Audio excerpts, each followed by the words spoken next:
Hi, I'm Katie Couric. Welcome to Eye to Eye. At only 26, nine-time Grammy winner Alicia Keys is set to release her fourth album.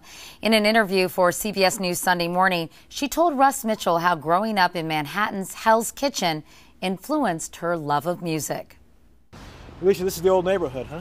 Somewhat. Yeah. I grew up in a lot of places. I grew up on this block, much of Broadway. I wanted us to walk towards Broadway because that's a lot of what inspired me a lot. And I also grew up in Harlem, so I grew up a lot of places in New York. Let me ask you this.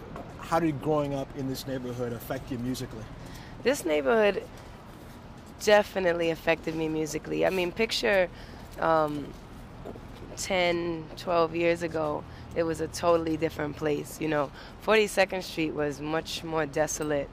And what was special about it, I feel, is that, you know, you could go from block to block and see so many different things. You could see the brilliance and the lights of Broadway, and then you could see kind of the like I said, desolation of the strippers and the pimps and the prostitutes and the drugs. And so this kind of variety is what represents New York in its completion, and I think that's what made me, you know, become a person who can understand many, many styles. Was it a lot tougher back then? Oh yeah, definitely. It's a whole different situation now, which is good because I'm happy that it's improved, but it was a tougher world then.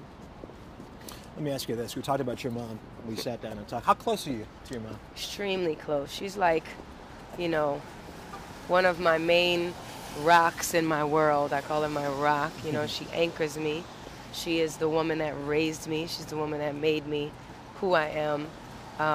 You know, the majority of the time it was her and I, and that's what it was.